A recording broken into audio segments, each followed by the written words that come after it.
advocates whisper in the hall, where justice wears a mask and truth begins to fall. Every thread they pull, every lie they weave, in the courtroom's dance, who's left to believe? Oh, the devil's in the details, hiding in plain sight, innocent until the gavel steals the light. True crime echoes through the hollow night, fighting injustice with no end. The devil's in the details, hiding in plain sight, innocent until the gavel steals the light.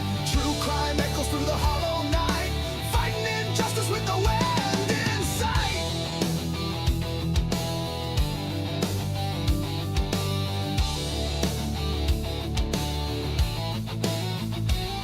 A photograph fades where the truth once stood. Blurred lines between the bad and the good. The scales they tilt with every silver tongue, while the broken cry for a song unsung. Black robes sway like shadows on the wall. One wrong word and the mighty fall. Who's a sinner? Who's a saint? The jury's out, but the verdict's faint. Oh, the devil's in the details, hiding in plain sight, innocent until the gavel steals the light. True crime echoes through the hollow night, fighting injustice with no end. The devil's in the details, hiding in plain sight, innocent until the gavel steals the light. True crime echoes through the hollow night, fighting injustice with no end in sight.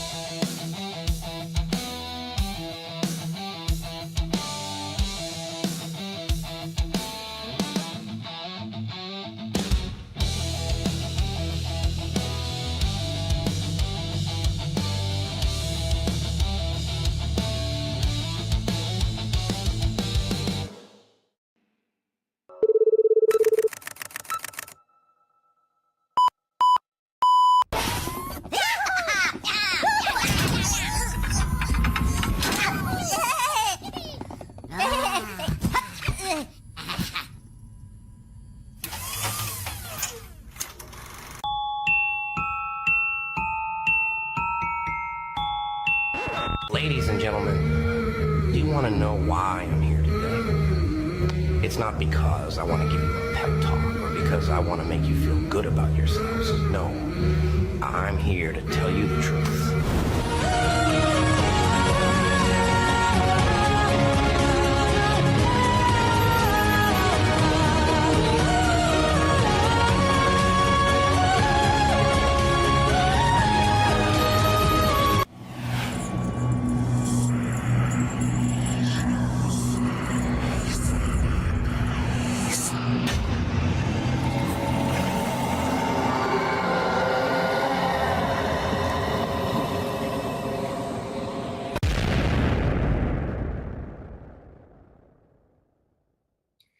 All right, everybody, welcome into a Tuesday edition of Crimes After Dark, the Devil's Advocate show with my other advocates backstage. We got Robin. One's back from being sick as a dog over the holidays. That poor bastard having the holidays to be sick is the worst thing ever.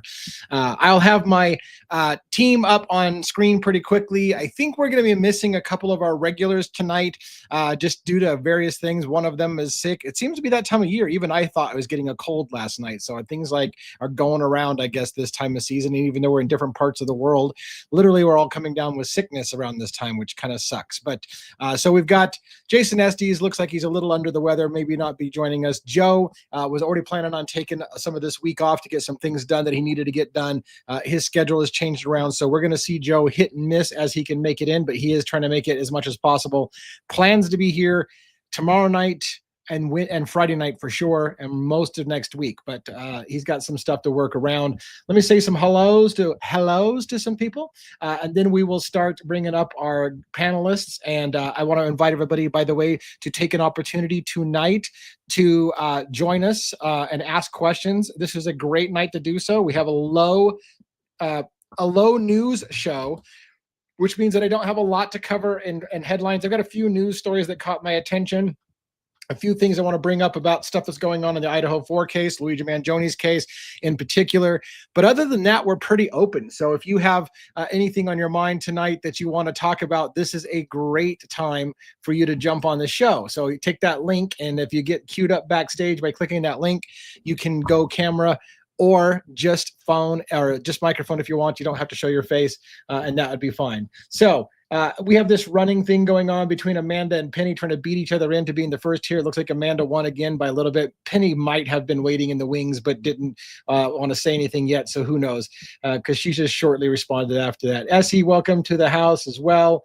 Open your peepers, regular. Thank you for coming. I'm excited to have you coming in on a regular basis. Thank you so much. Amanda B, of course, does all our great graphics and so many other things, including Discord moderation, YouTube moderation, all those things. Like there's a lot of people. Penny's a YouTube mod as well, does things on the back end for us as well. So there's a lot of our regular supporters to the channel. As the channel grows, we need more and more support. A lot of administrative stuff going on, including, by the way, I'm getting ready to start filing legal documents or at least requests for public information and legal documents that go along, such as filing a criminal complaint, perhaps in the Idaho 4 case. We'll talk about that a little bit coming up here shortly.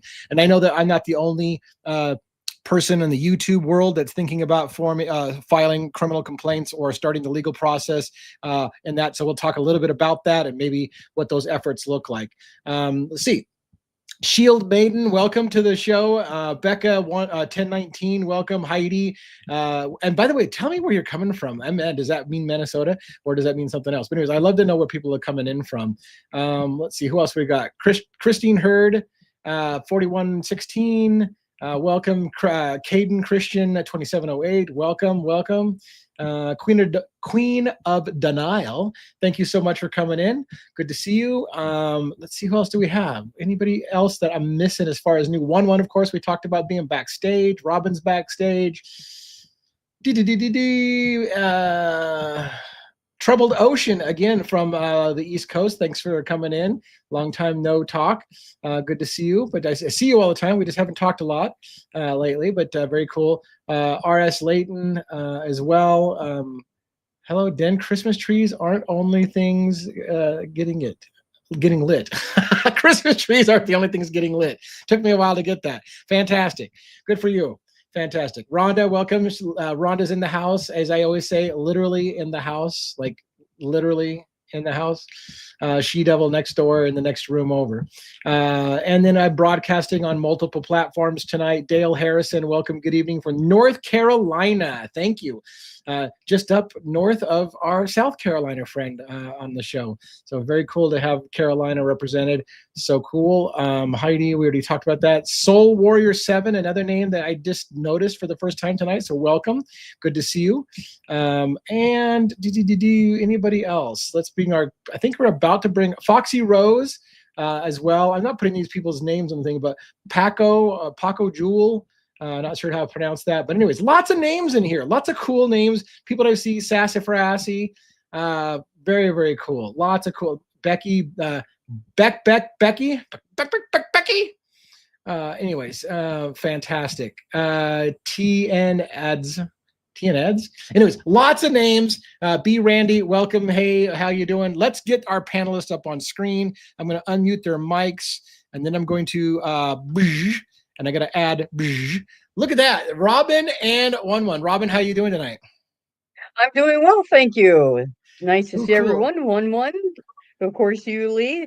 Everyone here in the chat, Amanda and all those guys. Penny, Rhonda, good to see you. So, really glad to be here with everyone tonight. How you feeling, 1-1? Are you fully recovered? You were like, last time I heard you were like 99 or 97.6% there. Oh. Are you all back? I'm back. I had some a fresh pint of blood, rejuvenated me. I'm all good. Got some good B positive, did you? Yeah, we affectionately call 1-1 the vampire because the guy never sleeps. He's got a full-time job, he's got a family, he's got kids, and he runs crazy amounts of shit on the back end of our channel, watching a bunch of other YouTubers for me and saying, hey, by the way, you got to check out so-and-so's video today or so-and-so's video. Like, I don't know where you, and I feel like you watch all my videos. I don't even know how a person keeps up with all my videos, much less all of everybody else's videos as well. You literally never sleep, I don't think so. Yeah. Sleep's overrated. This is true. So, anyways, we have a pretty loose show. Again, I want to put in I want to put in one more time, and I really, really, really want to encourage you to take an opportunity to come up on stage with us and ask some questions from our very limited panel. But we've got a lot of great minds here, so I think that we would have a great conversation. We treat people very, very nicely. You treat us nicely, we'll treat you nicely back. You be a dick, we'll just put you in timeout for a while. You be a dick again, you're probably going to get kicked out the rest of the live. And if you be a dick again, you'll get kicked off the channel. So don't be twice dick or 3 times dick. three times a dick and you're out. You can be a little dick, but you can't be a big dick. So sorry. So anyways, let me put some stuff on screen here. Let's see if I can do this. We need to remove that. We're going to put this. Yeah, I don't have my production down as well as I should. So this is my typical title slide saying welcome. As I go through the slides, it kind of gives me a reminding of my talking points. So again, we do nightly live, 6 p.m. Pacific Standard Time. We're trying to stay very, very consistent with that. Since we started doing consistent nightly lives, even though we're going against some of the big channels in prime time in the US, this is a very, very sweet time for television stations and for YouTube channels on the US side of things, because it makes it so that you're in the sweet spot for both both West and East Coast, before it gets too late for East Coasters and right after dinner or after work for the West Coasters. So anyways, puts us in prime time, but we're going against large things. But as we continue to do consistent nightly lives, our numbers keep picking up. So thank you all for supporting this channel. We're getting a lot more love. I don't want to sound braggy, but it's pretty cool. I started this a year ago, and nobody knew who I was. And I'm finally getting to the point now where I'm watching people repeat my talking points from the day before. And I'm like, oh my gosh, like people are watching me. They're literally talking about that shit I just talked about last night. It's pretty cool. It's a nice turn of events. And I want to let, by the way, those channels that do watch our stuff and whatever, please reach out to me. Like if you're watching my channel, let's go collaborate. Let's get together, as Ice Baby would say. Stop, collaborate, and listen, and we'll do something like we'll get it done. So I'm always looking for guest collaborations. I love the community coming together and putting their minds together. So don't feel like you're out there on an island. I would love to talk to you. So again, I recommend call-in guests. Take the opportunity, if you can, to join us. And we have, oh, wow, how did I do that? Like, I just cleaned up these slides. Did I put the wrong slideshow on tonight? Because I'll know here in a minute when I get to the next slide. That slide shouldn't have been there talking about the Custody Queens premiere. That's already done, or Dago. So I'm like, did I just put the wrong slides on screen? That would be horrible. So I'll know in a minute, because I know I just worked on a bunch of slides. And so you know what I'm gonna do? You guys cover me for a minute. Cover me. I'm going backstage. Yeah, cover me. Sounds good. So how's everyone doing tonight? How you doing, Robin? I'm doing well, thank you. How about you? Glad I'm good. Yeah, yeah. Here and you look good. Yeah, I was definitely sick for a good 3-4 days. It was horrible. I know. And over the holiday, that totally stinks. Yeah. So, just a couple of housekeeping things real quick while Lee's doing his thing. Please like the video, share, please. Thank you to everyone who always does. We really appreciate that. Let's have the chat be respectful with one another. We want to have a good time. We encourage respectful debate. We like to hear differing opinions and so forth. So we're always up for a good debate as long as we're respectful. So, and just appreciate all you guys being here tonight. And by the way, if we have a low news night and a low conversation and nobody jumps on, maybe I'll play both of our cool songs that we've got, pretty much. Yeah. And the new Murphy song, Murphy the Traveling Dog. That's amazing as well. Kudos to Cat Farm. Yeah, Murphy the teleporting dog video. Yeah, so we might play both of those if we don't get a lot going on. Just as a reminder, we do have still a sale going on, 30% off of my merchandise. Oh yeah, I guess because it's a little lower night, bear with me to do a shameless plug of my wife modeling the stuff. By the way, I sold one of these. I thought I said this. I need to put a disclaimer on this modeling job right here. There is a trick of camera because of my green screen effect that part of the lettering, which has some greenish color in it, makes the letter drop away and you see the background through it. So it looks badass, like metallic effect on the shirt and stuff like that. Unfortunately, it's not see-through transparent and you can see people through your body. Like, it would be really cool if I could do that. I would sell the piss out of these things. But let me take a moment, if I will, to there you go. See how that's kind of glowy, shimmery? That's because the lighting effects are kind of playing with the lettering, unfortunately. But this is what it looks like. Is it real? Oh, it's a teaser for a Pretty Much song for later. Can I tell you what I've seen? Pretty much at 4 a.m. All right, so there you go. If you want to get yourself one of those merchandise, it's kind of a limited edition at the lib because we are moving towards the devils in the details as our slogan. That jersey says, and that shirt says "Facts over Feelings," which I'm not completely doing away with. It's going to be an alternate kind of thing, but we are moving to a different line. So if you want to get some of those, it could be a limited edition. So check that out. And I've already sold some after we had the wife model that. I had somebody tell me specifically, I bought that because your wife modeled it. And now I see how cool they are. So there you have it. All right. So I see a few questions here. Rhonda, no, Rhonda, to address you, I have not heard Cat Farm's new song on Murphy the teleporting dog, so I will hear it for the first time, I guess, tonight. Oh, no way. I have not heard it. You haven't heard? No, Oh my God. no, I have not heard it. Dude. I have not heard it. You're in for What it. else? Yes, the weather in New York is, we didn't get snow. It's rainy. And earlier I see someone, they were asking about my cigar. It's called Aliados. It's EP Carrillo. It's like a collaboration type cigar. So some people ask about the cigars. Yeah. That's hilarious. Oh wow, I can't believe that. No, I didn't hear it. I'm looking forward to it. Oh my God, it's good, man. It's good. I wouldn't say it's 100% as good as Pretty Much because that was just priceless, but it's up there. It's oh yeah, it's good stuff. And I put some graphics to it, which makes it even funnier. Right. So anyways, let's talk about a few more things in the news. And then I'm trying to decide, do I do the Pretty Much and the Murphy thing at the end of the Koberger stuff before we go into another case, or do I save it to the very, very end? I don't know. The 5 cases that I cover, the devil's advocates, and by the way, in case you are under a rock and don't know exactly what I mean by the devil's advocates, if you've ever heard the phrase playing devil's advocates with something, it's basically where you take somebody's position and you play devil's advocates. What if it didn't happen that way? So you think you've got a slam dunk case. Everyone knows Brian Koberger killed those 4 kids in Idaho, but let's play devil's advocates for a minute. What if he didn't do it? What if he was only the getaway driver? What if he didn't do it at all? What if somebody else did it and they blamed a guy because they couldn't get the guy who actually did it? That's what I kind of do on my channel, is I play devil's advocates with mainstream media news stories, especially ones that I smell something rotten from the very beginning. So cases that have drawn my attention right now, Idaho 4, yes, is still on my radar. I still have questions in that case. In fact, I'm moving forward with putting more pressure on. I'm getting ready to file a criminal complaint and a more specific records request. I'll tell you a little bit about that in a minute, and some other people that are thinking about doing that as well.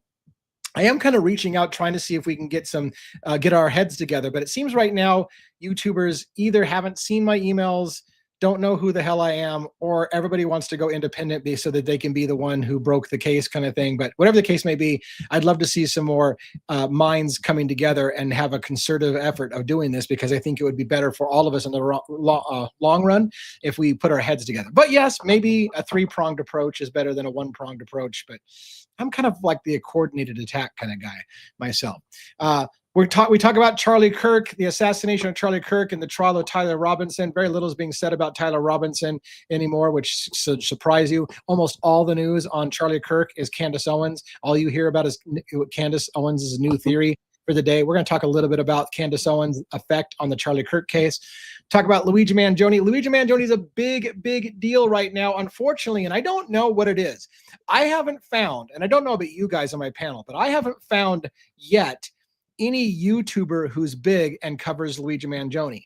And part of me makes me wonder, like, am I just missing something? Because I went out there looking, I can't find anybody who's big covering Luigi Mangione. Somebody said all of the platforms, TikTok, YouTube, everybody is suppressing Luigi Mangione material in particular. So it doesn't matter how good you are or how big you are, they aren't going to push Luigi Mangione content. And so when you cover it, you're doing so at your own peril if you're a YouTuber and you want to keep your channel numbers up, because maybe they're suppressing the topic. If you mention Luigi Mangione, you just don't get pushed to a lot of people. I don't know if that's true or not. You know, I would tend to say it's not true if there was even one big YouTuber covering the case, but I don't see anybody big covering the case, and I have a hard time believing that nobody cares about the case. So it makes you wonder. But yeah, I haven't seen anyone either. Yeah, and it's such a big. It has the potential to be such a huge monumental case. Right. Yeah. Absolutely. It could it could be monumental in many different ways. I feel like it could potentially make a change in the healthcare system based on the fallout from this case. There's all kinds of things. It's also a constitutional case. It has to do with a lot of constitutional violations of people's civil liberties, and that's an important thing to see. How far are you willing to go just to get the bad guy because you're so you want to make them public enemy number one? Do people get a different level of attention if you shoot somebody important versus a little person? Should we be paying more attention because he shot the CEO of a healthcare company than if he shot your sister or your brother? Is it right in America that we spend more time and resources trying to get a guy because of the station, the person you worked for makes you more important than somebody else? Because in this country, you're not supposed to, you're not supposed to put somebody over another person and think that they're more important and deserve a higher form of justice. So all those questions need to be asked in this case, in my opinion. We've got Lisk, of course, the Long Island serial killer case. Those don't know, that's a super exciting case. I'm 100% interested in the Long Island serial killer case and whether Rex Heuermann was the killer. And I tend to believe that the 7 people that they've attributed to Rex Heuermann may not all be his. I am kind of the opinion, although I'm open-minded and I believe on this channel in the presumption of innocence until proven guilty. We should treat Rex Heuermann as he has the presumption of innocence until proven guilty, instead of going, we know he did it and I hope they fry him, because we don't know yet. Wait till we see the trial. But the point being is that even I, in my gut, say there's a likelihood that he is a serial killer, and I feel like they've known about it. I think they've covered it up for a long time. I think Suffolk County has been involved with covering up for the Long Island serial killer for a long time. And in light of that, I cover a lot of Shannon Gilbert's case, the missing Shannon Gilbert from 2010. John Ray, the attorney that went after trying to get justice for Shannon Gilbert. I've had him on the show. We've interviewed him. We've had him as a friend of the show. I've gone and visited him in New York and spent some time with him. And so he is now in the process of going after a lawsuit against Dr. Charles Peter Hackett, an individual that Shannon Gilbert went to his house that night, allegedly. He took her in, allegedly, called her mother and said, I saw your daughter that night. I took her in, I treated her medically and sent her on her way. And then she disappeared and died, but I had nothing to do about it. And when the police come and tell me, ask me about it, I say, I never saw her that night. So he changed his story. And that's a problem for Shannon Gilbert's, family. So they're trying to get justice and find out what exactly Peter Hackett knew and why he lied and changed his story about what happened with Shannon that night. So it's a story that I stay on a lot, because while it's not directly, because Suffolk County Police will tell you that that's not related to the Rex Heuermann case, but it is in a way, because Shannon had run-ins with Rex Heuermann in the past. So anyways, I know I waxed long about a case I have while I'm doing my intro slides. And then lastly, Mickey Steins. And it's funny, I keep telling everybody I'm covering Mickey Steins. We haven't done a Mickey Steins news piece forever, in part because nothing's really happening right now. Mickey Steins is in prison, in jail, awaiting stuff. He's already claimed insanity. And so that's their defense. They're going to go for insanity. This is the sheriff who gunned down a judge in his judge's chambers. But there's a lot more to that story, And so I'm waiting for something. I am filing some requests of public records in that case, a mysterious death in that case that I'm looking into to see if we can get an official answer about how that person died, because somebody just mysteriously died in a major story that stinks and has all kinds of corruption going on. And when somebody just mysteriously dies, it makes me go, Why do you just report and that person died? Like that's like a no, never mind. That was a major person, and they just they died. How about we talk about why? So, anyways, let's talk about Idaho 4, which is, by the way, most people's focus still. There's a part of me, guys, there's a part of me that still doesn't understand the fascination in a way with Idaho 4 in the sense, right, that Kohberger pled guilty. And I hear every single day, get over it, man. The guy pled guilty. We know what happened. Why are you still talking about it, you piece of shit YouTuber?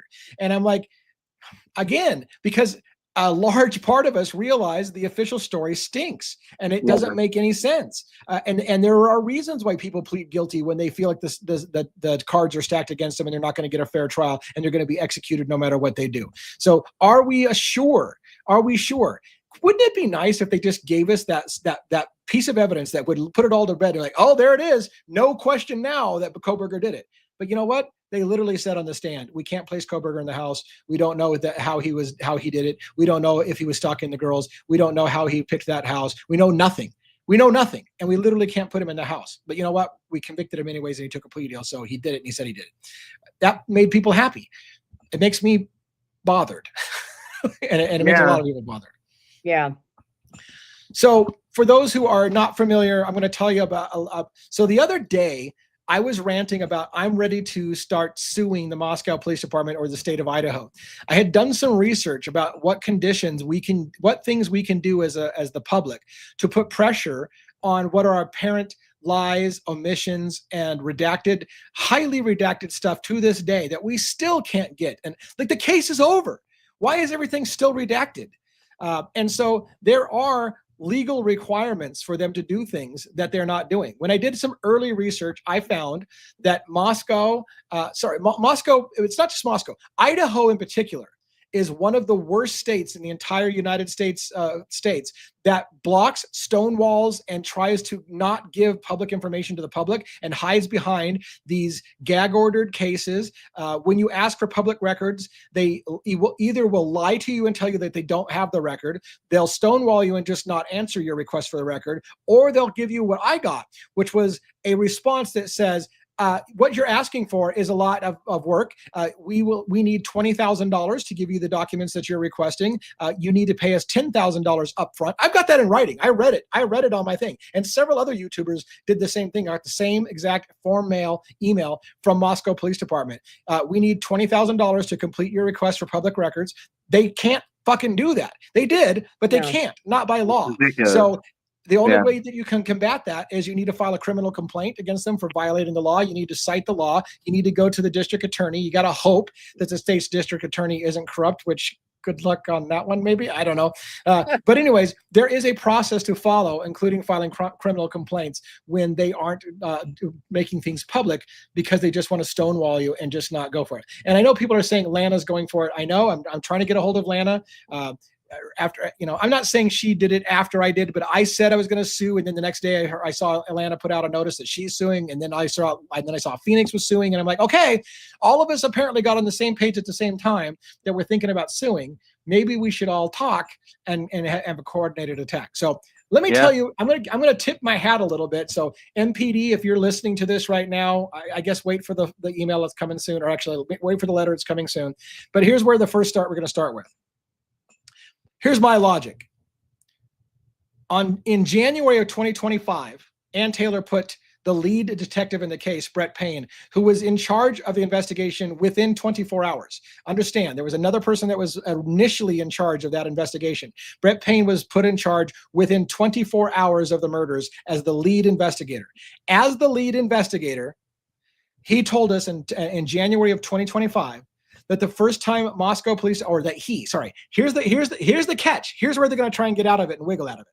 He said, I never heard the name Brian Kohberger until December 19th of 2022 when the FBI told me Brian Kohberger's name. I had never heard of his name until then. Ann Taylor knew that was bullshit, in my opinion, and asked him 5 times. So you're telling me that the first time you heard of Brian Kohberger was on December 19th? Yes, ma'am. So before December 19th, you didn't hear the name Brian Kohberger? No, ma'am. So and she did 5 times, I think, she made him say, yes, December 19th is the first time. Now, here's the problem. They'll try to wiggle off this worm, I know, by saying, well, technically, Brett Payne didn't say Moscow Police Department didn't know about Brian. He's saying that he personally didn't know. Well, he's the lead fucking detective, and he had been on it for over a month. So you're telling me your lead detective, the guy who's in lead in the investigation, has never heard the name, but other people in the department, including 2 other officers at MPD that we now knew Brian Koberger's name on the 5th of December. I'll explain that in a minute. 2 other officers we know for sure knew Brian Koberger's name on the 5th of December. So the lead investigator doesn't know, but his other officers know? That's bullshit. It's bullshit. They're gonna try to wiggle off of it and say, well, technically he didn't lie. Brett Payne just didn't know about it. Okay, so you're the lead investigator, but you don't know Brian Koberger's name. So what I'm gonna do is this. I'm gonna file a request, and I'm gonna give them the paperwork. Brett Payne said on this date 5 times that you guys didn't know the name Brian Koberger until December 19th. According to Idaho State Police forensic documents, you received from Moscow Police Department a submission on a police report from Blake, and there was another officer. It was received on December 5th, and it listed suspect Brian Koberger in the murders. So on December 5th, you told us you'd never heard of Brian Koberger's name. I've got 2 of your police officers' name. Yeah, Orondo, it wasn't. So Orondo was the person who received it at the Idaho State Police. Anyways, I've got those documents. I show Idaho State Police received a police report from Moscow Police Department saying there were 2, and here's the thing. They said there were 2 suspects. One of them is redacted. We don't get to know who it is. I think I know who it is, but one of their names is redacted and you don't get to know who it is. The other name that was unredacted is Brian Koberger. Brian Koberger was listed as a suspect on December 5th. And maybe you think that's a no, never mind, but you have to understand when the lead detective says on the stand that we never heard of him until the 19th. And Ann Taylor's argument was you already knew who you wanted. You knew of Brian Koberger maybe as early as November 29th, but certainly by December 5th. And then you developed a DNA profile to get Brian Koberger. You already knew who you wanted. And so you developed DNA to go after the guy you wanted. That's the argument she was starting to make. So what I'm going to do is I'm going to file a complaint that says, explain to me how it is. This record says you knew Brian Koberger's name on the 5th, but under oath, your lead detective said that you didn't know about him until the 19th. And so therefore, I am requesting all records that Moscow Police Department has listing Brian Koberger's name prior to the date of December 19th. I want to see all email communications between you and the FBI. I want to see all email communications that have anything to do with Brian Koberger in your emails.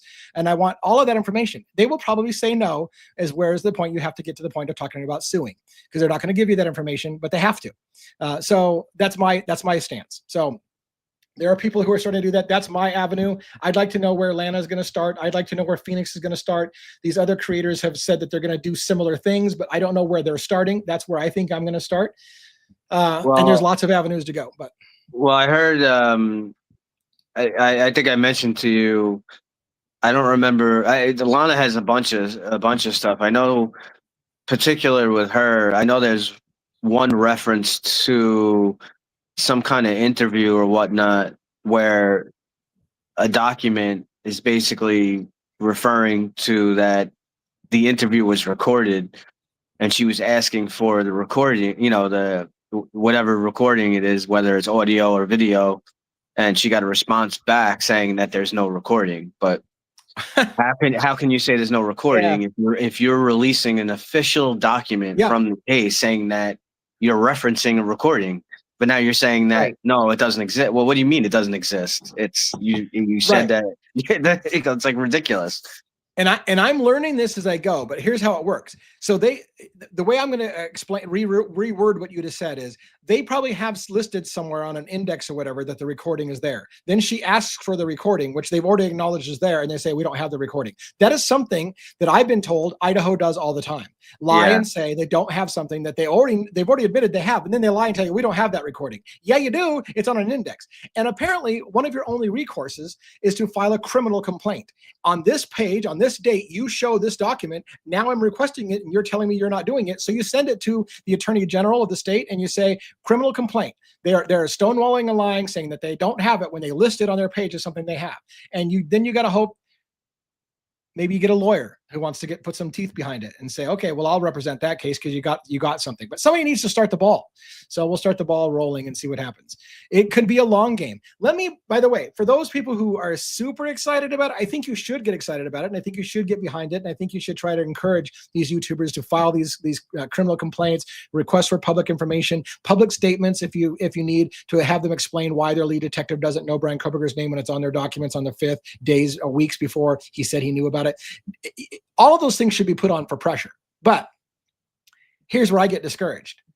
John Ray has been trying to go after Peter Hackett since 2012, and he just got approved to go after him. Right. It's been over a decade that he's been trying to go after him, and he just got approved to go after him. So it's a long game. This is not going to happen probably overnight. They're going to stonewall. You're going to have to fight. You're going to have to get lawyers. You got to hope that you get a lawyer who wants to work pro bono and will be like, I'm going to fight that for free because they're assholes. There's people like that, like John Ray. Yeah. Like, you know what? They're assholes. I'll just fight them for free. So we'll see. But anyway, so yeah, go ahead. I see a comment here from Wolfie Wisdom. You said Brian is not some master trained killer, in and out in 10 minutes or less. Absolutely. So there's 100 different theories. We could talk about, this happened or that happened, but bottom line, whether Koberger whether he is indeed guilty, that he helped or he drove the car or whatever it is, even if you want to believe that he was in the house, although there's no evidence, right? Came from Santa Claus. Santa Claus himself says can't prove he was in the house, so we'll go by he wasn't in the house. What I would say to address your comment there, I absolutely like. So how could that happen? How you have to, if you want to take some of again like Dylan and Bethany and. There may be some stuff that they say. There may be some truth to stuff, but it's hard because they tell so many lies and so many stories. So what is true, what is not? Mm-hmm. But if you want to believe, you listen to some of the comments they've said, or even from some other people or some of the other friends, they pretty much said that house had paper wall. The walls were paper thin, right? That you could hear everything. Forget about even outside the house, just talking about inside the house, right? Because they were in their bedroom. They were, they heard all these, some noises and crying and whatnot. So we want to go by their, mainstream media says, this was a targeted attack. And it very well may be a targeted attack, but you look at the facts and you look at the stuff that they give us. If you're going to believe, first off, that all four people were all four people are asleep, right? Okay, so if you want to believe one person went in, he went upstairs, maybe, okay, Maddie is sleeping. Maddie gets stabbed. But then what? Then Kaylee's going to wake up. Or someone's going to wake up in the middle of this. They're going to start screaming. There's going to be all kinds of noises. Then you have Xana, right? You have Xana and Ethan downstairs. So you're going to say, how could it possibly one person, it's like Murphy, the teleporting dog. I mean, this guy, what is he, some kind of super ninja? He's going to go teleporting downstairs to kill everyone. That even if the perpetrator, if you want to say, okay, the perpetrator is BK, he had a gun on him too. Maybe he didn't use the gun. He had a gun. That's how he held everyone. Well, you still got two other people downstairs. Now you're going to hear all kinds of noises, screaming, banging, all kinds of nonsense. So the way to me, what does make sense, if you want to, if we're going to go down well, not the rabbit hole, but if you want to believe more so that all of them were killed in the house, this is to me what would show that maybe some of them were killed at the same time. It's very likely that one perpetrator, however, they said that Kaylee's one of her windows was unlocked. So somehow someone, maybe they came from upstairs. We don't know this. It's just possibly someone came through upstairs, and maybe one perpetrator was downstairs. If that's two, maybe there's more than two. But I believe, I think, they'll give what they say in a second. I'm pretty sure Lee and Robin also feel the same. At the very least, I believe there's at least two perpetrators, at least one upstairs and at least one downstairs. So if you have one upstairs that's doing some kind, and you also look at the knife wounds that they had too. The injuries are not the same. Of like of how a certain person would be fighting or stabbing or whatnot. So I do believe that it's very highly likely, if Xana and Ethan were murdered in the house and in their bedroom, or what, Xana's bedroom, it happened pretty much probably just around the same time that was going on with Kaylee and Maddie.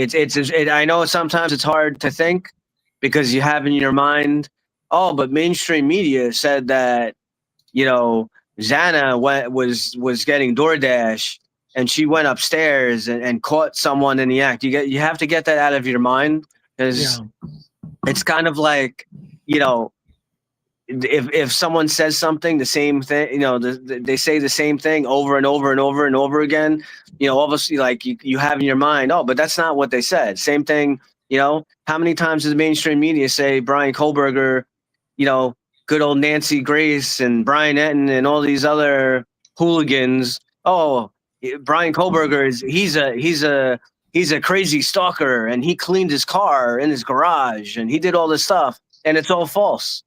He didn't clean his car. It's all nonsense.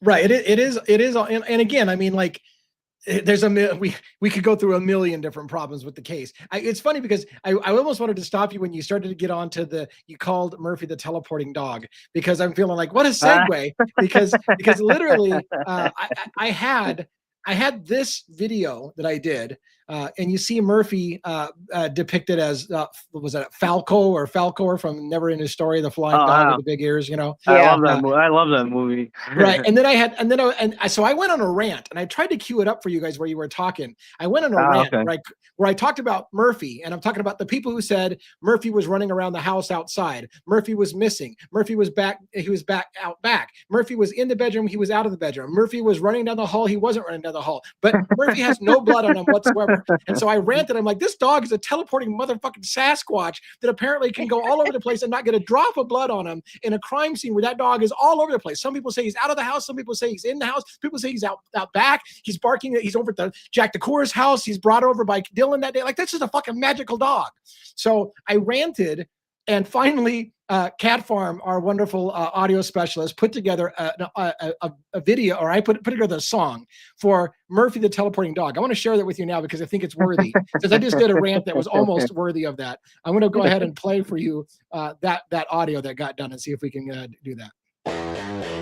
Do you hear the sound? Yeah, I hear it. All right, check this out. I think y'all appreciate this.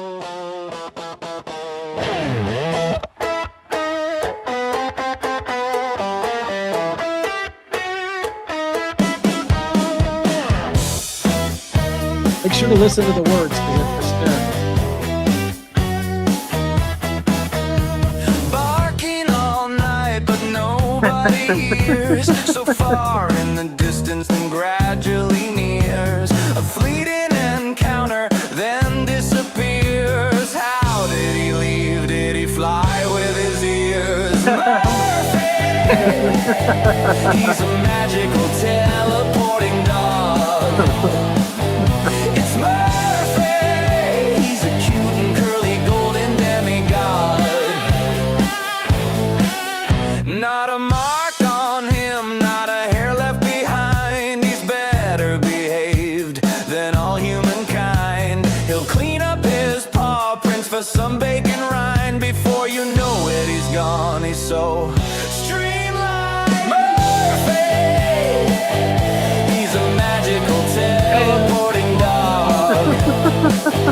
Is it the White Alondra? This is great. He's a cute and curly golden demigod.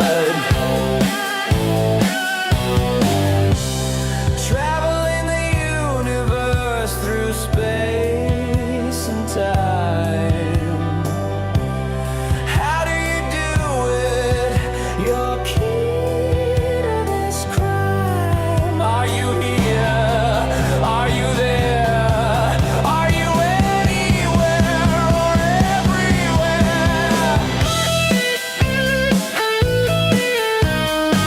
It's like the last song. It's super catchy. It's unbelievable. I know it's like this is in such poor taste. At least this is Murphy. He's a magical teleporting dog. I love this. It's Murphy. He's a cute and curly golden demigod. You're such a good dog.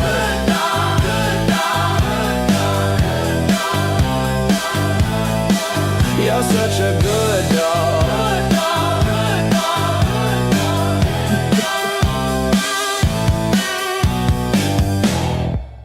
Oh, that was awesome.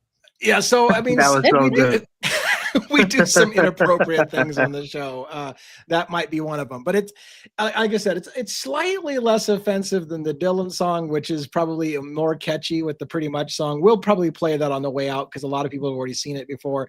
And it's one of those things that needs a disclaimer. Like, if you're highly offended, you need to leave probably right now before I play that song, because some people don't like that kind of humor. But it lightens what is a very dark subject. So anyway, Yeah. let's continue on some thoughts here about the Kohberger case.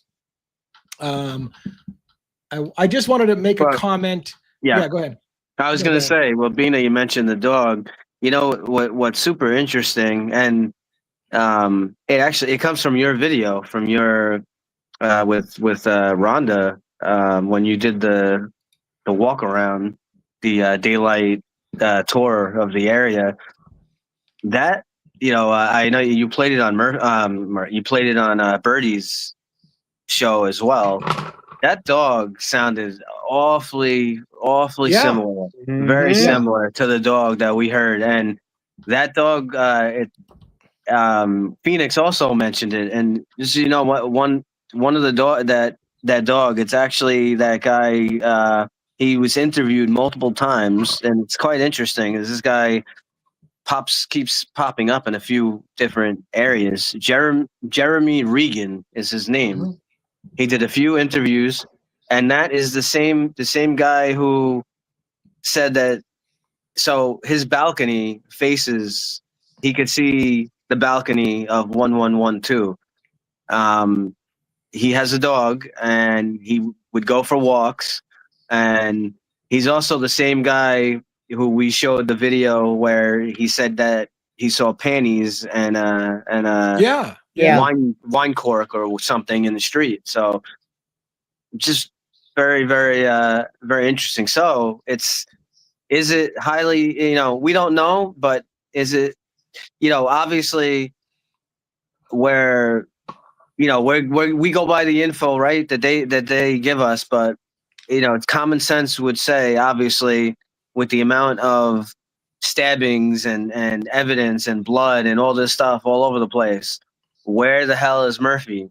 Well, yeah, it's very, very highly believable that I almost am willing to believe now. I'm probably 75, 80% that I believe now on that video from 1112 at 420. I don't even think that's Murphy that we hear. I don't either. Think it's a different dog. It's not the right cadence and timbre. Yeah. And that's that I'm 99% positive that is the same dog based on the way that it barks, the cadence, and the timbre. So, and your video, Lee, that you showed, I think that almost pushed it over the edge for me. I don't think that's Murphy.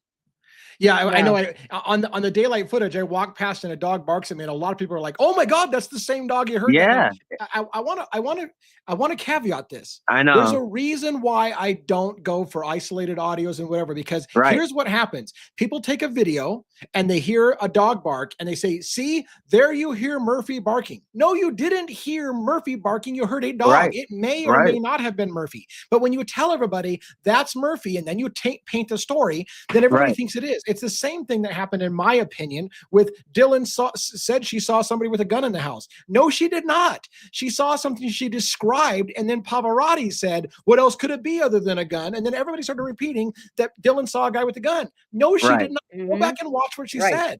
If she saw a gun, she would have said she saw a gun. She described something with a triangle shape and a cylinder, to which a YouTuber said, "What else can that be other than a gun?" And to which I countered, if it was a gun, why not just say she saw it with the gun? But anyways, the point is that I don't like the isolated videos and the isolated audios a lot because of that, because even when you hear something, you're not certain what you hear, but you start telling people, "Oh, here you hear Murphy barking." You don't know that's Murphy. Yeah, multiple dogs. When I did a walk around, multiple dogs barked at me. I think that was. I think that your video that you got from that may be one of the most important things that you captured. So somebody call me on this. You guys tell me if I'm wrong. Somebody's calling me saying Dylan did say a gun. I feel like I've watched this case over and over again. I don't remember. No, she did not. Ever. No. So what? No, I saw. So in one of the interviews, I don't know what. I know I guess we get to. She had 5 interviews. One of them we'll never get to see because it's FBI, Homeland Security. So I don't remember exactly. It wasn't the first interview, whatever, on scene. So it was one of the later ones. What she was asked about, hearing the noise, or did she see a flash and all that stuff, and the person interviewing her said, could it be a gun? And she said something to the effect like it could be, it could have been, or whatever. She did not say I saw a gun. That's not what she said. And it was Bethany who saw the flash and heard the firecracker sound, not Dylan, right? Yeah. Right. But the problem, the problem is, though, obviously that they were friends, and you're doing later interviews. So if you think that Dylan and Bethany didn't speak, like, oh, what did they ask you? What did you, oh, I told them about the flash. I told them about this, but in no interview did Dylan specifically come out and say, I know, I saw a gun. It's the same thing, the same kind of thing with the bushy eyebrows. Bushy eyebrows, right. She never brought up, I saw bushy eyebrows. That was all from the detectives, the cops. Yeah. So it was leading words, exactly. Yeah. Same way with the balaclava. Yeah, right. The balaclava, the same thing. Could it have been a balaclava? Here's what it looks like. Oh yeah, that's what it was. Yeah. So yeah. And then they made her draw one. What? Yeah. Yeah, right. After they show it to her, draw this. Okay, I'll draw that. It's insane. All right, let's talk a little bit about.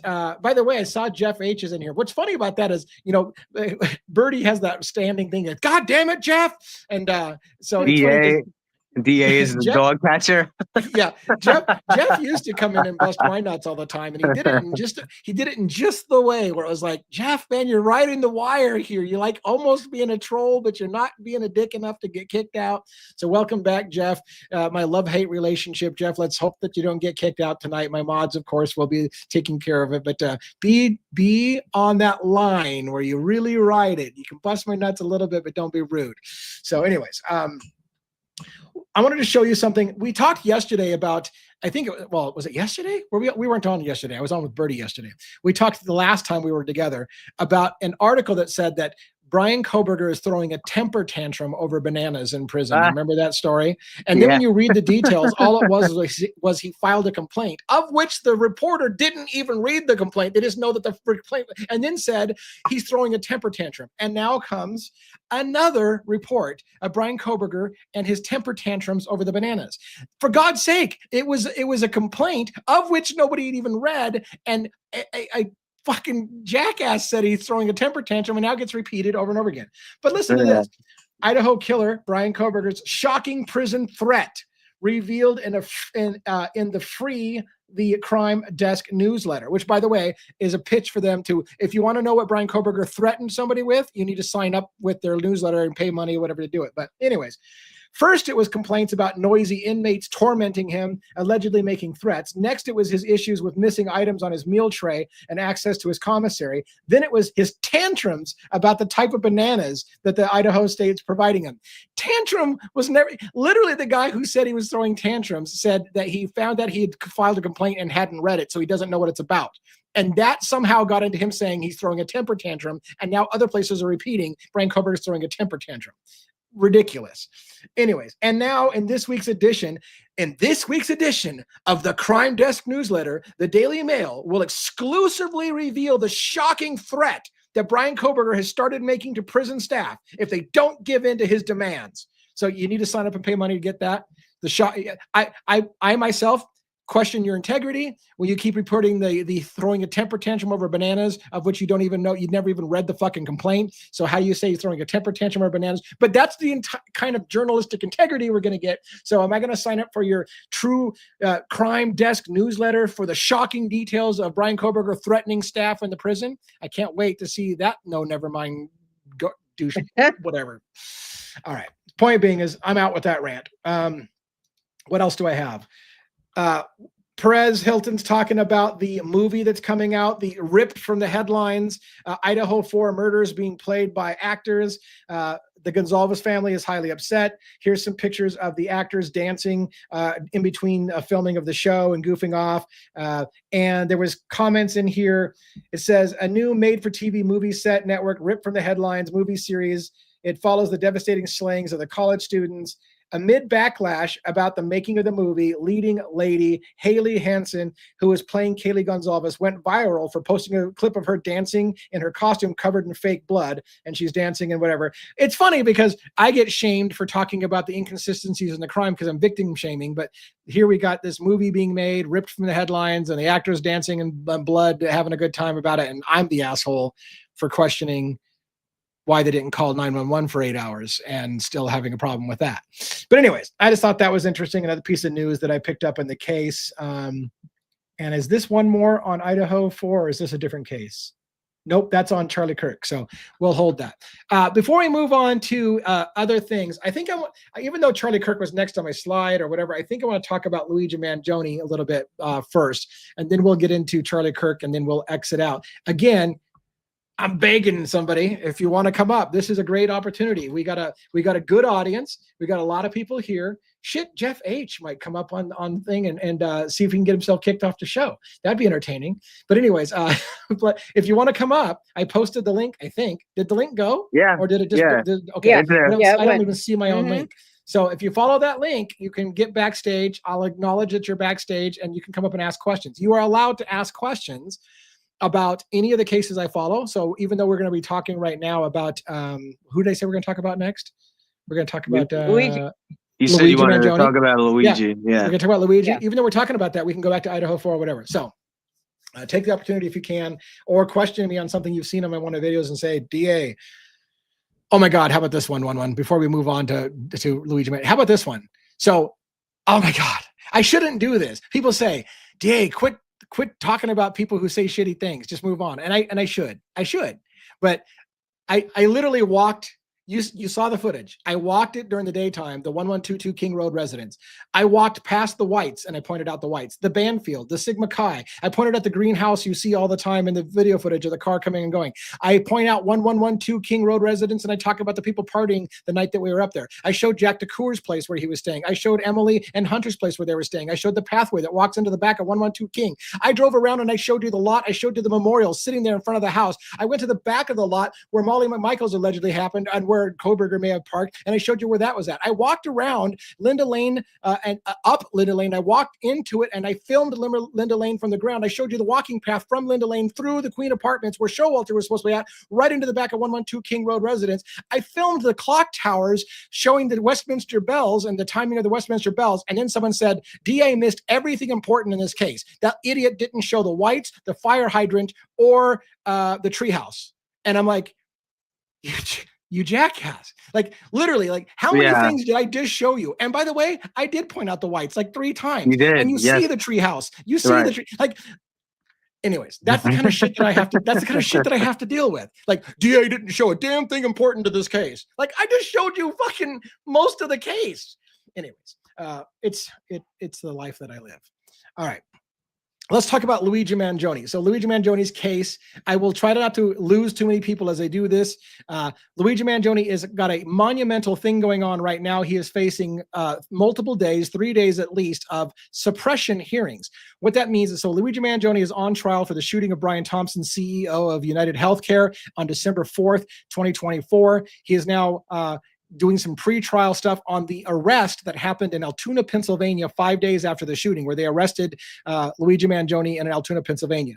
That his attorney in Altoona, Pennsylvania, Thomas Dickey, filed a large complaint saying it was an illegal arrest, that he wasn't read his Miranda rights for 17 minutes while he being detained, patted down, not read his Miranda rights, separated from his backpack and had them illegally search and seize his backpack and then repack it when they realized they found stuff, and then placed him under arrest after they already searched him and all. So all of that happened, and the attorney in that in Pennsylvania said that's illegal. Then he was extradited to New York to face charges in the state and the federal government in New York for the murder of Brian Thompson, and they started to use all of the evidence seized during what was an illegal arrest in Altoona, Pennsylvania, in my opinion.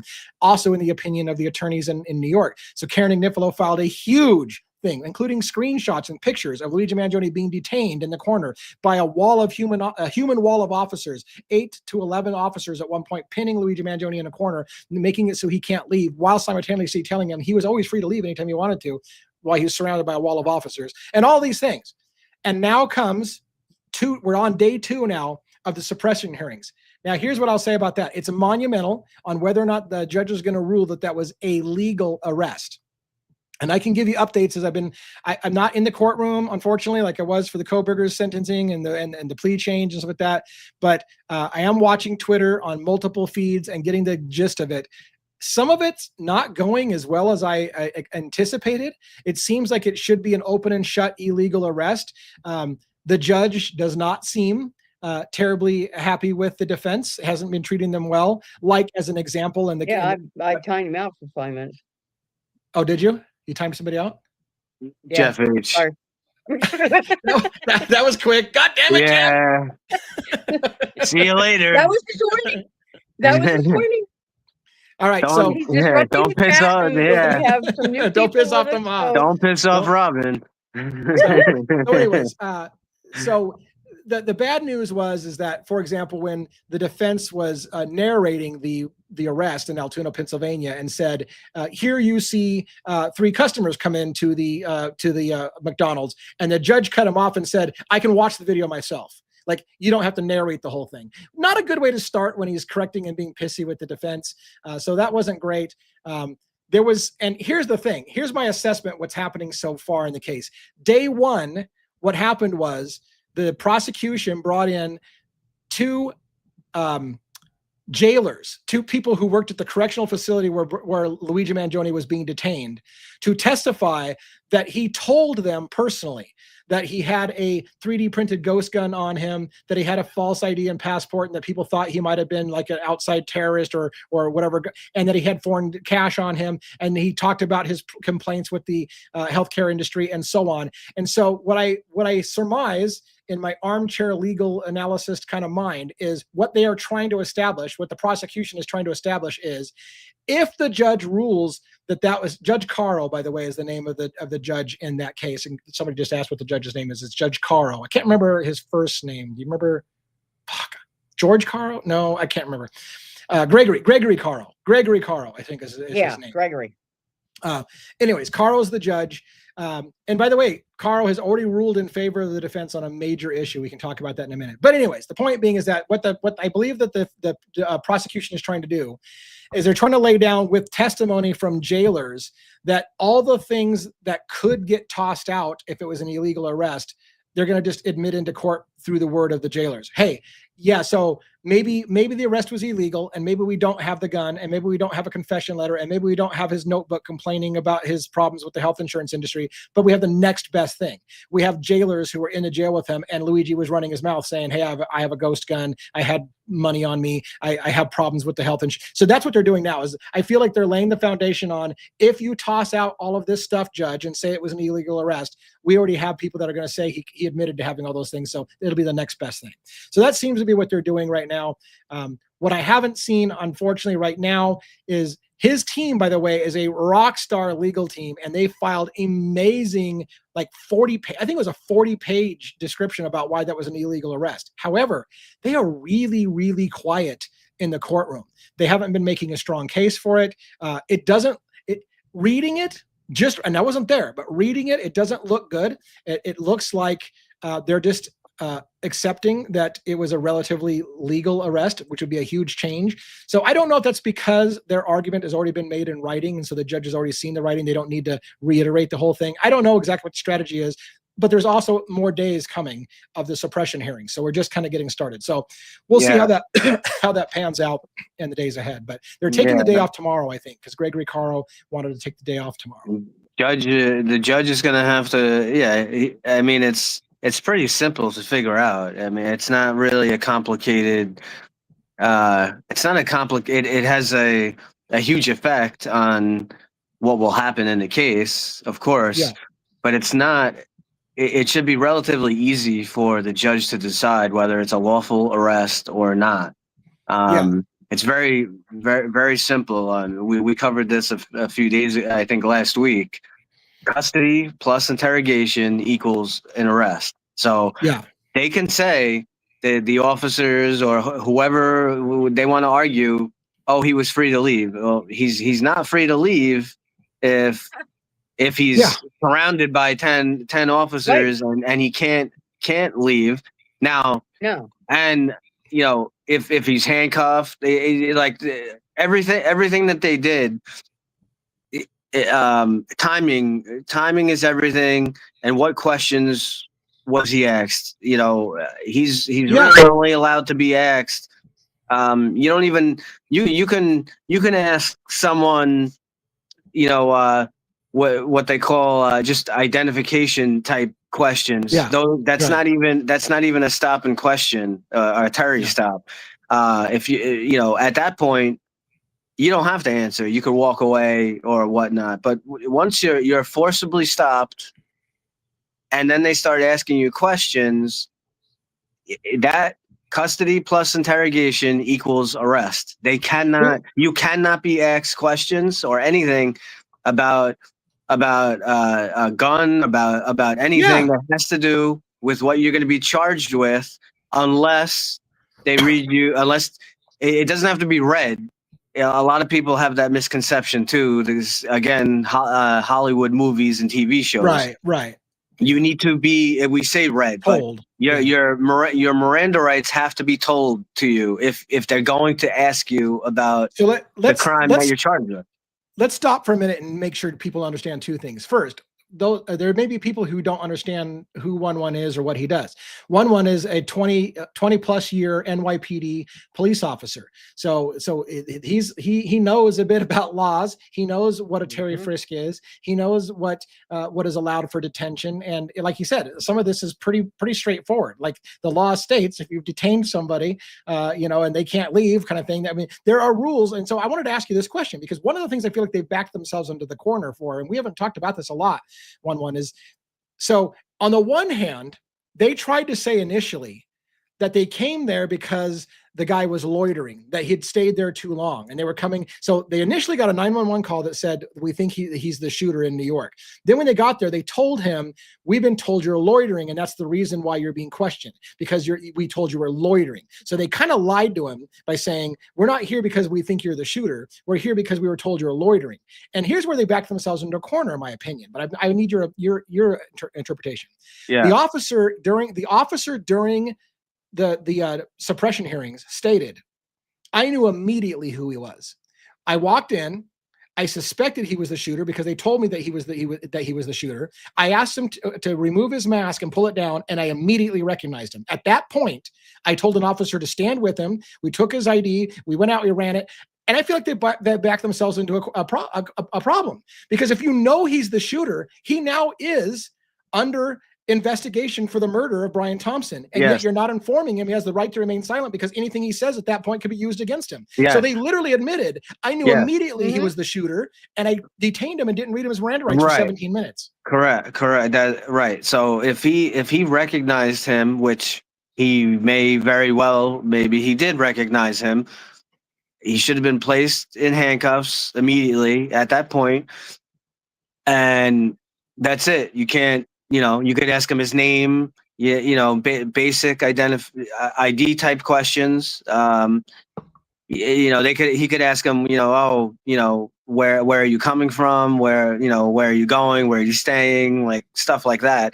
But anything that would have to do with anything that's on him, they kind of, like I said, maybe the officer did recognize him. But if that's the case, he didn't follow. He didn't, like you said, I'd have to see the body camera footage, and that's where, right. And that's where the body camera, and this is where body camera footage actually is a huge thing, because 20, 30 years ago, like if this case happened 30 years ago, they would just be relying on whatever the officer said. Oh, this is what happened. This is what I said. This, he said this. This is what happened, and it's very easy to kind of like turn the events. Oh, this is what happened. Well, now we have the body camera. You have the body camera, so we could see exactly what happened. What they should have done, if he recognized them, he should have been placed in handcuffs immediately. And yes, at that point, once he's placed in handcuffs, now they're going to do, he's under arrest. They do a full search on him. Obviously, they have to check, make sure he has no weapons on his person. And they can, at that moment, they can go through his, do a quick search. You're not going to let him, he's not going to sit in the back of a police car with a gun inside of a bag. They could do a quick little check of the bag. But at that point, you would be they call it an inventory search, because we have to account for all property that is on you. And at that point, he would have then had a lawful arrest, because he would have said, I recognize this guy. This is stuff that happens all the time. We have people who are wanted for robberies, for assaults. We put out what's called an ID card, or a suspect ID card, or a probable cause warrant. Oh, I recognize this guy from the poster. Okay, so you're now the person is now under arrest. You bring them in. You do that search, and before you question them on anything that has to do with anything, the Miranda rights have to be given. Now you don't need to read him his Miranda rights to go through the bag, but you're covered with the bag, because you have to do an inventory search of all contents. The same thing if they had stopped him on a car stop. Yeah, they'd bring him in, and now the car would be you would have to inventory the car. So how do you inventory a car? Well, you would have to open the trunk, you'd have to open the glove box, you'd have to search the whole car. So that would cover you. And they've changed their tune a little bit too. It really kind of irritates me, because originally, Officer Wasser, who's a female, Christy Wasser, I think is her name, searched his back. They separated him early from his backpack, and then she searched the backpack looking for. And as Karen Agnifilo writes at his attorney, when she realized she fucked up and found the gun and she didn't have a warrant, an officer literally tells her, "We really should get a warrant for searching that." And she's like, "Oh well, I was looking for a bomb." Made up a story about looking for a bomb while not clearing the McDonald's, not making anybody get a bomb, but you're going to do that right. And then she's like, "Oh." Because Karen says when she realized this was the moment she fucked up. When she realized she fucked up and she found the gun, she repacked the bag. But here's what's interesting. Now they're changing their story a little bit because the officer now who claims that he took his backpack away said the reason why he took the backpack away is because I recognized him as the shooter. I knew that the crime was committed with a gun, and I was afraid he had a gun in his backpack. That's the new stuff that they were saying in the courtroom, which has slightly changed because they never said anything about being concerned about a gun.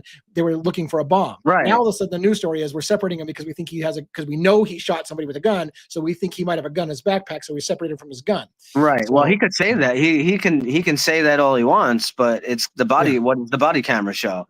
So the body camera will paint the picture. Well, well, he wasn't under arrest yet. Why were you guys going through his bag? And what's funny is, and again, I'm reading tweets from the courtroom, so I'm not seeing live. But what's funny is the person who tweeted from the courtroom, there was just one moment, really, really muted from Luigi's defense, where Karen Agnifilo just simply asked one of the officers, "You are aware of what Miranda rights are, correct?" And he's like, "Yes." And then they just moved on. Like, not going to spend a lot of time beating that to death. You do know what, like, it's almost like they're holding their cards for later. Like, you can talk all day long about why you did stuff. You do know what Miranda rights are, right? Because we'll get back to that like on day 3 about Miranda rights and what you didn't do.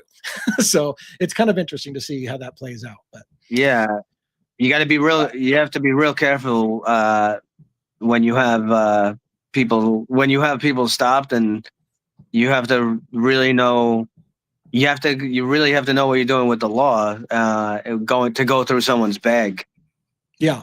And you almost, and it really, actually, it really, you just say what it is. Cause again, all of this stuff winds up being used, what they call as discovery evidence. And it's all used, and all you have to say on scene, you have the arrest is, you can tell the perpetrator, the suspect too. I have to account for all your property. I have to do an inventory search, and it's right there on body camera. Let me make sure you guys, and make sure people, because people haven't heard this for a long time. Here's another suspicious thing that happened. And by the way, I think Karen started to lay the foundation for this. I saw it, which she did with the tweets. But here's the thing, like you talked about, at the scene, you can check the bag for certain reasons, and you need to do a quick inventory list. It was hours later. I would think it was over 5 hours later, after the body bag, or the body bag, after the backpack was put in the back of a patrolman's patrol car without body camera on at all. For 11 minutes, it goes off screen. We don't see it. 5 hours later, an NYPD police officer shows up in Altoona, Pennsylvania, and signs the search warrant, and there's new items in the inventory list. So there was initial inventory list taken on the arrest, and then it was researched 5 hours later with NYPD on the paper, and there's new items on the inventory list. So again, for the suspicious mind, you're like, did somebody just all of a sudden find new things in the backpack? Like, why does it show up now? And why is NYPD signing Altoona, Pennsylvania's search of the bag? So it looks weird. It does. And Karen asked, why was NYPD there? Like, this is Altoona, Pennsylvania. Why did NYPD send somebody down ASAP and then show up for the official search of the bag and sign off on the inventory list? It's really weird. Anyways, for what it's worth, you have any other comments about Luigi Mangione? Again, for those people who don't know why I follow Luigi Mangione's case, I do this caveat every so often. I'm not rooting for the bad guys in every case, but I do believe that if you're going to convict somebody, especially if you're going to call them the most dangerous man in America and you're going to execute him, you should probably follow the law when doing so. Like, you can't execute somebody by violating the law and then have to break the law in order to do it. So they've already violated Luigi Mangione's constitutional rights about 5 times already, in my opinion. Also the opinion of his attorney. She's pointed all, he's already had a sham of a trial already. He's been prejudiced. All kinds of shit's happened to him. And they want to execute him. And at the end of the day, I think Karen's happy with if they just take the death penalty off the table. Like, look, you can't, if you want to proceed with this already 6 ways you violated his constitutional rights, fine, but you can't also put him to death. So at the point that he's getting an unfair trial, you got to take the death penalty off, because you can't execute somebody also while breaking the law all over the place. So we'll see how that plays out. It's an interesting case. It's got my attention. And again, I call it a landmark case because here's why it's landmark. For those who haven't heard me say this for a while, I'll do one more thing at the sake of losing the last, audience. Here's the reason why. Normally, under normal circumstances, if the shooter, let's not even say it's Luigi Mangione, if the shooter shot Brian Thompson, the CEO of United Healthcare, to send a message about the predatory healthcare system in America and viewed taking out a CEO as a way to fight back against a predatory healthcare system that kills people in the thousands by using AI to deny people's claims. And that's exactly what was happening. It was all over the news. They were using AI. They were having unprecedented numbers of denials. People were dying by getting lack of coverage. If somebody killed the CEO of United Healthcare to send a message about the predatory nature of the healthcare system, then is this trial going to put the healthcare system on trial? Are you going to be able to? And I was originally told by lawyers, attorneys who come on my show, man, that's a hard sell. And I even said, I agree, because no judge is going to let that happen. Because here's what's going to happen. I say this all the time. A prosecutor is going to say, Your Honor, I object. This isn't a trial of the healthcare system's not on trial here. Luigi Mangione is on trial for shooting Brian Thompson. End of story. And they'll say sustained. We're not putting the healthcare system on trial. But they had a major win. When Judge Carl, the same judge that's ruling over the arrest in Pennsylvania, Judge Carl ruled that this was not murder in the first degree in furtherance of an act of terrorism. Therefore, he removed the terrorism charge and it became second-degree murder.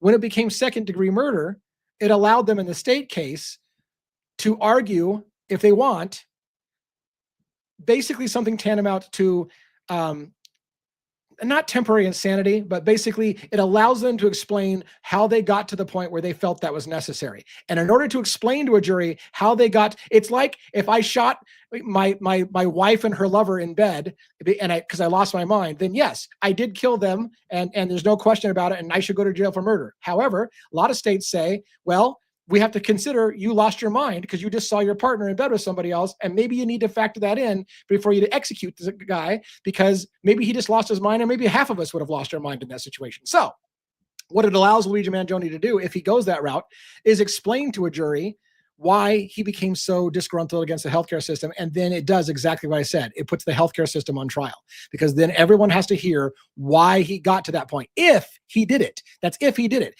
I can't stress enough. Luigi Mangione has the presumption of innocence until proven guilty in a court of law. We don't know that he's the shooter, but whoever the shooter is may have an opportunity to put the United States healthcare system on trial through the, yeah, I did it, but you have to understand why I did it loophole.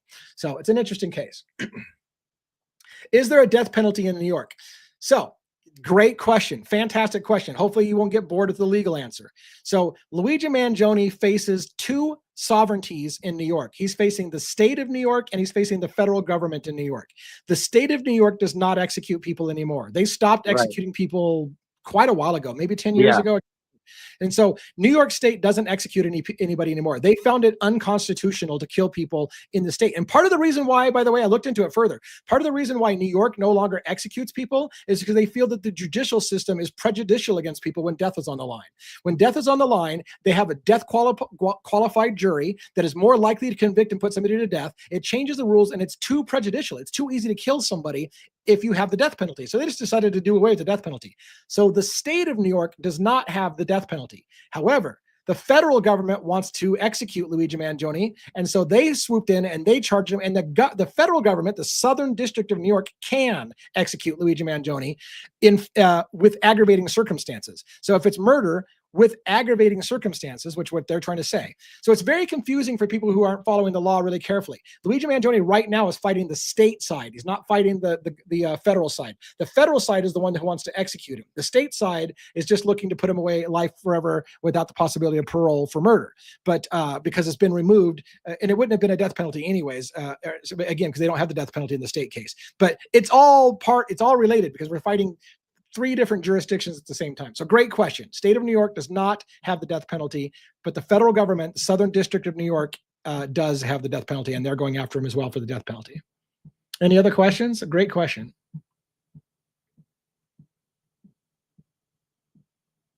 All righty then. You guys have anything on Luigi before we head out to talk a little bit about Charlie Kirk and then maybe head out for the night? All right. Yeah, we're good.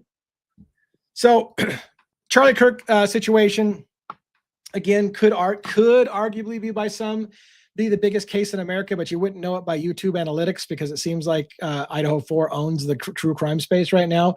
And Luigi Mangione is a huge case, but Charlie Kirk is a huge case as well. I just wanted to talk a little bit again about the Candace Owens effect because, and let's see if I can read, what do I have on screen right now? Oh, I just need to put this on screen. So Candace Owens, here's the thing, like, and I know that some of our panelists really, really love everything Candace Owens says. Every day they got to see the newest thing that Candace says, and it's always Candace is dropping bombs and stuff like that. And here's the problem. People are starting to realize that Candace Owens isn't bringing the receipts to her bombs. She literally told us, I'm going to go dark for a week because the French government is going to kill me and assassinate me. The White House is going to back me up, and they're going to make an announcement for the White House. That announcement has never come. And people are starting to point out how many times now has Candace said, you're going to see this happen. You're going to see this happen. They're going to all back up my receipts, and nobody's backing up her receipts. So people are starting to wonder now if Candace Owens is just clickbaiting us all in America. Is she really on top of this story as much as she says she is, or is she being sensationalist by talking about people want to kill her or whatever and saying that the government's right behind her and they know what's happening and U.S. intelligence and Trump is going to come out and back up all her allegations, and it never happens. Mm-hmm. And so people are starting to ask those questions. And of course, if we had Jason Estes on here, he'd be talking about Candace Owens, the CIA. If we had Joe from State of the Deep on here, we'd have some different thoughts as well. So we're missing some of our panelists that would question those things. But I just thought that was interesting, worth mentioning. I don't know that we can. I mean, how do you guys feel about? I mean, I don't know if you're following the Charlie Kirk as much, but how do you feel about Candace Owens in this case? I mean, the problem is that she has so much connection to, high level people, right. and it's very USA. Right, and it's very highly believable that she was some kind of operative, or has some connection to CIA and other stuff. So it's hard, if she makes a lot of accusations. She, like you said, she makes these videos with these bombshell accusations, and she names people too. She's going all in on the French. I'll tell you, I'll say that. Yeah, right. Yeah, she's doubled down on it. She's gotten. I mean, her latest thing, she's basically saying that the FBI was modeled after Bonaparte. So I don't know. She's obviously, she speaks very well. She's obviously she's very passionate about what she does. You watch her streams and whatnot, and I do believe that she was friends with Charlie Kirk. I don't think that's fake. I mean, there's lots of pictures of them together on tour and stuff together.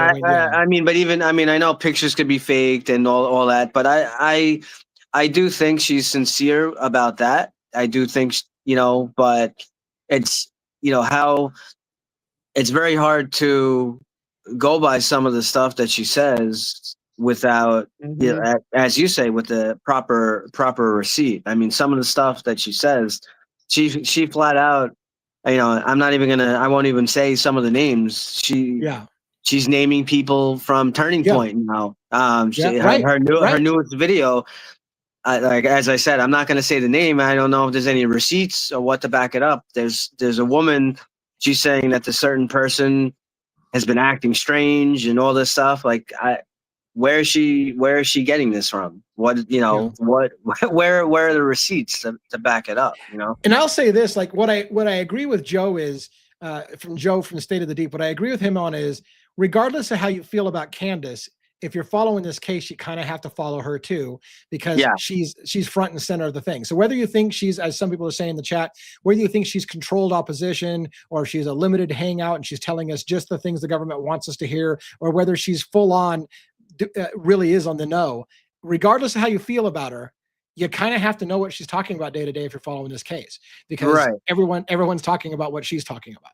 Right. So, I mean, which again makes me skeptical, because then she's controlling the narrative. Like if everyone's taking the talking points from Candace, then she's controlling the narrative. Right. I mean, some of the stuff is definitely, you know, highly believable, you know, where she points out in the summer where, you know, they had an event with good old Tucker Carlson and whatnot, and that seemed to be, you know, no pun intended, a turning point. Right? I like what I did there. Yeah.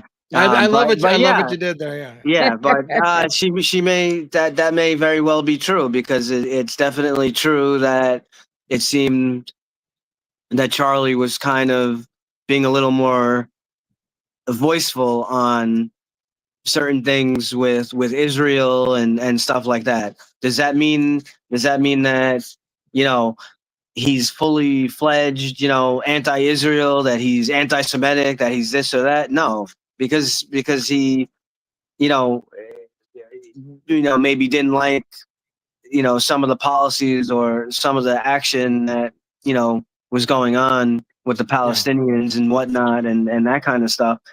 That doesn't mean that he's anti-Israel, but that, you know, that's very highly, you know, probable. And they said that, you know, Netanyahu and Israel, that they were going to invest and give a lot more money to Turning Point, and he apparently turned it down and whatnot, because he, you know, I could believe that he didn't want to be bought. He wanted to have his own view, but, you know, there comes, you know, that gray area there. What kind of influence does foreign policy dictate, you know, of what happened, what's going on? So that's the difficulty with the difficulty with this case in the first place, is it's hard for me, because you can't talk about I've said this before, you can't talk about Charlie Kirk's case without getting into politics.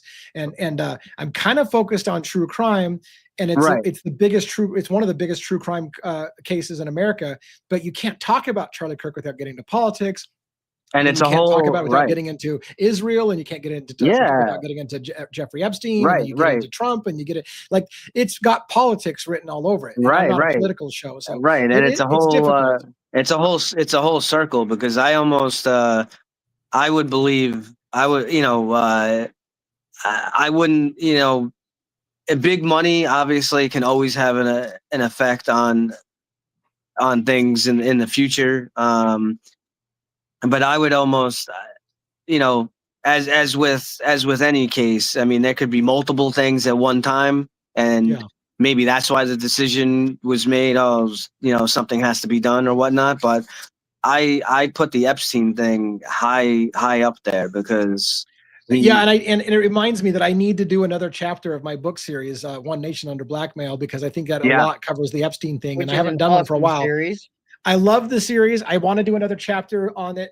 We've moved it to members only, though, because it just doesn't get the views. Like, no, you know, and every time I put out something that gets no views, it hurts the channel overall. And while I'm not doing things for clickbait, because I definitely am still doing it, but it's going to be more like, well, if only like a handful of people are interested, then we'll do it, you know, for members only, for those people who are really interested in that case. But I am doing anyway, I don't want to plug myself for doing great, but it's a great book, and I'm doing a book review of my thoughts about how how Jeffrey Epstein's case relates to the Charlie Kirk case, in my view. It's my gut. My gut tells me that, and this entire book that I'm reviewing deals with how the U.S. government has been blackmailed for a long time, how we're in bed with Israel, how Epstein has basically gotten a whole bunch of politicians blackmailed, and maybe people would literally be willing to kill people if people push for the release of the Epstein files. And like I Charlie think Kirk allegedly was doing. And I think a huge thing too that you that's laid out in that book and that you explain very, very well is, going back now 50, 60, 70 years, and how integrated the How long it's mafia been going on. and Yeah. how Yeah. integrated Oh yeah. the mafia was involved in Yeah. politics all the way back, dealing with the blackmail and all kinds of stuff having effect on politics, going back a long time, even before the Kennedy assassination. But Yeah, the book makes Oh the yeah. book makes a strong argument that you almost can't tell the difference between yeah, the mob, organized crime, and our government, because right, they're that in bed. They're that in right, bed. You can't Yep. tell who's organized Very crime and true. who's government. There's like where do you draw the line between the two? They're in bed with each other on everything. So I got one more quick story about that I thought was interesting on the Charlie Kirk in a roundabout way, and then I think I'll finish out with a Idaho 4 thing for those who want to hang around. Only in that, I think I'm going to play us out with pretty much one more time for those who haven't heard it, or those who want to hear it one more time. I don't want to beat it to death, but it's one of those things that if you've heard it a million times and you're tired of it, you can just leave at that point, or you can hang out and listen to the song. I think it's hilarious. Again, I'll give you a warning about why it's offensive when we get there. But the last story I wanted to share real quick that I thought was interesting is this story about Kash Patel, the director of the FBI, and whether he's in over his head on this Tyler Robinson thing. And I thought this was interesting. FBI sources, this is from The Hill, which is considered by some to be a reputable source. FBI source criticizes Kash Patel in leaked report. What to know. A new report details various issues at the FBI under Director Kash Patel and Deputy Director Dan Bongino, according to the New York Post. In a 115-page report, includes criticism of Patel from active duty and retired FBI agents and analysts, with one source describing the Bureau as a rudderless ship under the first-year director. And here's the crazy part. This is the part that I thought was worth pointing out. One source of criticism of Patel was his behavior in the aftermath of the September 10 fatal shooting of conservative activist Charlie Kirk in Orem, Utah. Upon arriving in Provo, Utah, the day after Kirk was assassinated, Patel refused to get off the FBI jet without an official bureau jacket, which he did not have with him. FBI special agents at Salt Lake City field office found Patel a medium-sized jacket belonging to a female agent so he could get off the plane, because he wouldn't get off the plane unless he had a jacket. So they took a female's jacket and gave it to him so he could get off the plane. But then Patel noticed that two areas on the upper sleeves didn't have the Velcro patches attached. So two FBI SWAT team members, the report says, gave the director their patches at the airport. So he's literally like, I must be dressed in a certain way to step off this plane. It looks a little pretentious, and they're calling him out on it. So Patel is also accused in the report of giving premature public remarks amid the investigation into the shooting, and for taking credit for the work of other agencies when the suspect, 22-year-old Tyler Robinson, was taken into custody. Furthermore, the FBI director allegedly yelled at Robert Bowles, an FBI special agent in charge, amid frustrations with the investigation. This last comment was funny. Representative Eric Swadwell of California, who sits in the House Judiciary Committee, said Monday on social media platform X, "I don't mind if Kash Patel had to wear a woman's-sized medium jacket and cosplay as someone in charge. I just wish that he'd focus on stopping the rampant domestic terrorism happening on his watch." I thought that was funny. Kash Patel's doing cosplay as the director of FBI. That's hilarious. That's hilarious to me. It is. I don't know. I find that shit funny. All right, you guys. I think wrapping up a little early tonight would be good. What do you guys think? Do you guys have anything special? We didn't have any special guests come on. I think we can give a little caveat warning on pretty much and play us out. What do you guys think? Sounds good. Yeah. You're okay with that? Yeah. Well, thanks for you guys again. One, like when you went on that big rant for a little bit there without telling people ahead of time what your role is, you need to caveat that set ahead of time so people realize you're not just speaking out of your ass. Like, you have experience on arrests and Terry frisks and shit like that. Preface that stuff. Like, hey, this is something I do. So we need to make sure you catch that. So anyways, last thing I'm going to tell you real quick. This is a bit of humor that not everyone will find funny. If you're following the Idaho 4 case, you're probably aware of Dylan Mortensen and her various conflicting changes about what happened. It all pretty much happened at 4 a.m., she said. Pretty much happened around 4 a.m. She made statements about things that come up in this parody of a song about Dylan's shifting, ever-changing story. It is offensive to some people. You will call it victim shaming. We call it just lightening the mood. It's a meme. Relax. If you don't like that kind of stuff, switch it off now. Otherwise, see you guys next time. I'll play us out with Pretty Much, and I hope to see you guys tomorrow on the next show. All right. In the meantime, we'll put this on stage and remove this and put this up. Let's try that one more time. How come I can't put it on stage? There it is. It's on stage. Perfect. All right. Good night, everybody. Thank you so much for coming, and give us likes and subscribes on the way out. Is it real or just a dream? Can I tell you what I've seen? Pretty much at 4 a.m. a man appeared in front of me. I don't recall a single thing. I'm so lost inside my mind. No one answers when I ring. Was it real or just a lie? Can I tell you what happened? Pretty much at 4 a.m. something happened. Pretty much, I don't know what happened. Pretty much, everyone is super nice. My friends were home, but I'm not sure. I went straight past and left her there. When I saw her lying on the floor, I ran away, but I wasn't scared. I don't recall a single thing. I'm so lost inside my mind. No one answers when I ring. Was it real or just a lie? Can I tell you what happened? Pretty much at 4 a.m. something happened. Pretty much, I don't know what happened. Pretty much, everyone is super nice. No one's answering. I'm really confused. I'm not remembering. Please, may I be excused? It wasn't like anything was wrong. I don't know if this is real or not. She danced with the dog and sang a song. What happened? I don't know. I forgot. I don't recall a single thing. I'm so lost inside my mind. No